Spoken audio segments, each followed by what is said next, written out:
about you, but I feel like 82 degrees is a little high for an early afternoon in January. Welcome back to the Sunshine State Rails. If you recognize this scene, it's from our most recent video of rail fanning Central Florida for an entire January weekend. And to guide us home safely would be our Palmetto Sublocal 0750. There was nothing running in Central Florida, so we had come over here to try to chase him south, since that's the way our home was. And he took off from Tampa around 1:30 p.m. The train off to the right is 0823, coming up from Bradenton with no juice cars and some mixed freight off of the Seminole Gulf and Bradenton Industries. And off to the left is our golden ticket, 075025. Though usually not stumbled upon on random outings like this, 750 had a pretty nice train set today, the kind that I sometimes spend hours or weeks tracking to try to catch.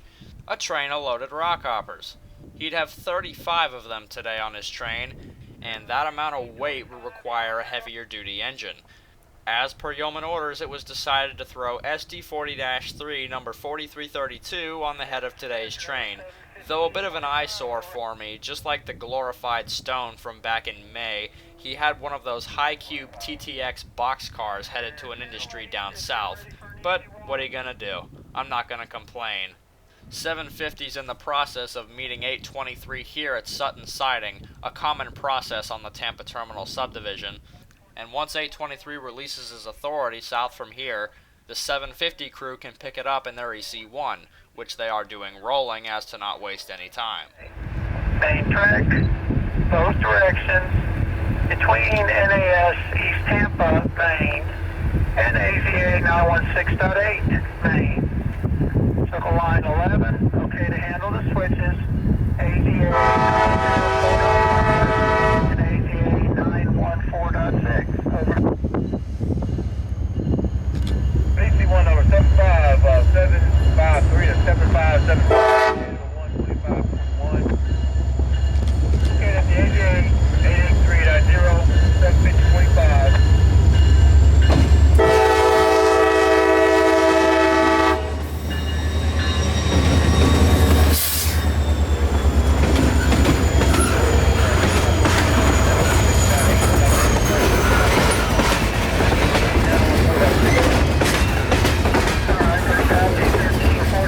Now for some of you that picked it up, y'all have noticed that in his EC1 he got permission from East Tampa to milepost AZA 916.8. Now, why didn't he get permission from Yeoman Yard, you may be asking? Well, as you also may or may not know, the Palmetto Subdivision is track warrant authority territory.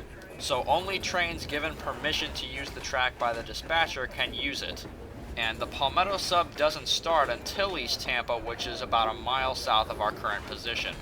From East Tampa north to Yeoman is the Tampa Terminal Sub, and that is all dispatcher-controlled signal territory, which is why they can coordinate such a meet between two trains here at Sutton. The East Tampa control point signal is actually in Riverview, Florida, right around the corner, and AZA 916.8 is considered the end of track in Bradenton, even though it extends about a mile and a half south from there. Leapfrogging the train now, officially on the Palmetto Subdivision just across the Alafaya River to a favorite spot of mine, Gibsonton.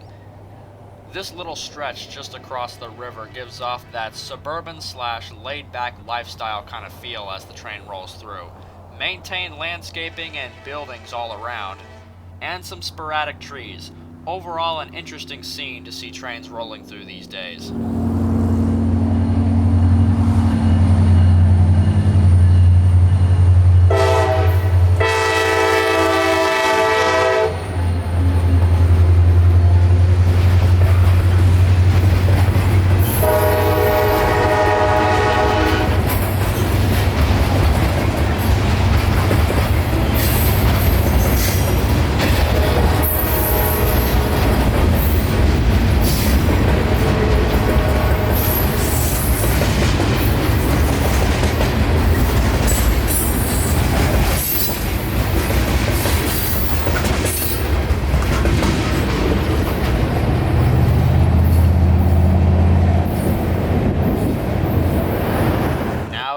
To a favorite, old, and quickly becoming historic location, the Little Manatee River. As we've mentioned quite a few times over the past few months, the bridge's interlocked signals, such as the one right in front of me here, are soon to be replaced by new ones. They already have a new mast up on the south side of the river.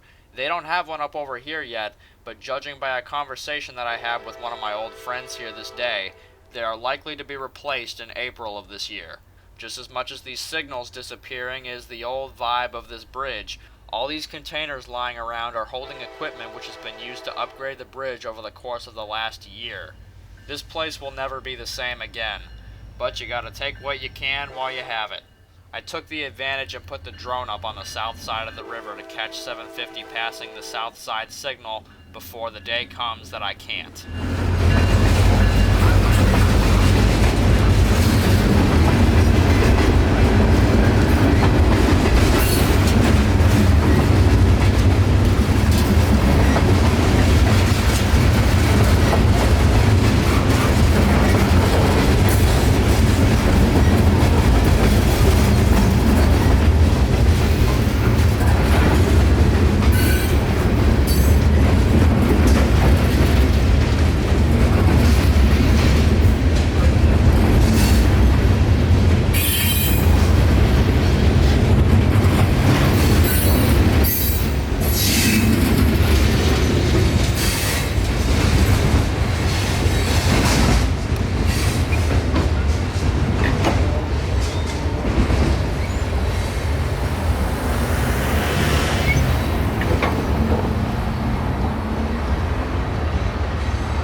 Wide open throttle and clear track gives 750 the rest of the way to run.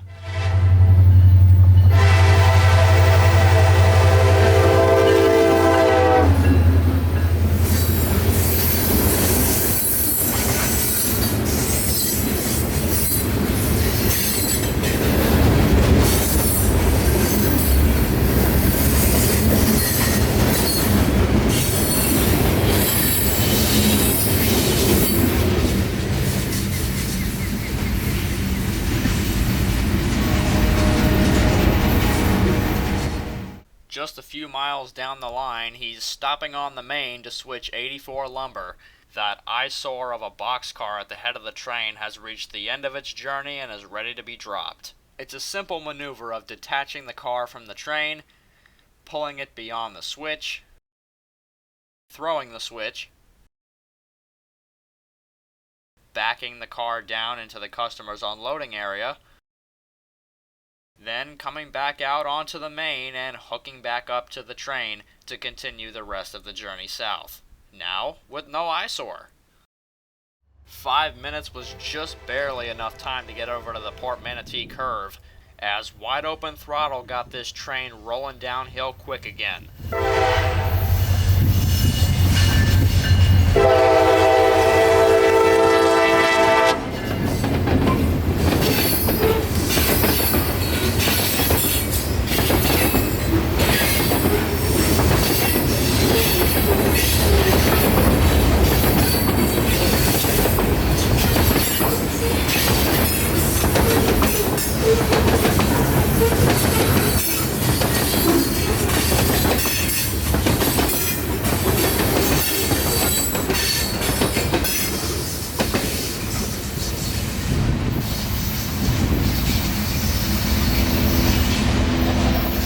Down to 73rd Street, the train was on our tail the entire way down, and pulling up gave me barely any time to get out, to the point where I wasn't about to double cross an oncoming train, so I had to stay on the backlit side this time.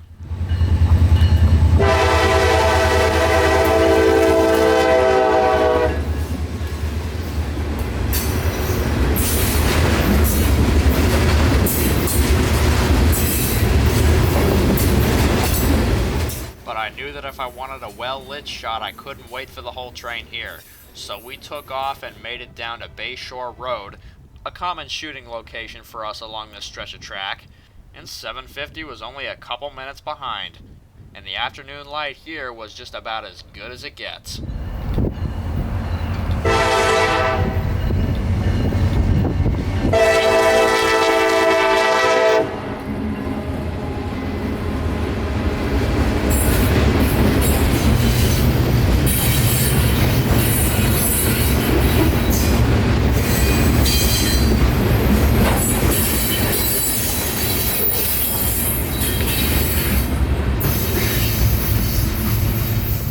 now into downtown Palmetto, these cars only had about a mile left before their journey would conclude, which, as you guys might know, would require a backing move through the parking lot of Taylor Fulton Packing House and across 10th Street, both which can be very busy.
That would be it. This would end not only our chase of 750, but our weekend of Central Florida rail fanning entirely. And what can I say, this was quite the way to end it off. I'm gonna have some fun stuff coming to the channel soon, so I hope y'all stick around for that. But otherwise, I thank you for watching these two videos if you did. And in Palmetto, Florida, this is Kotabeaner, and I'll see you next time on the Sunshine State Rails.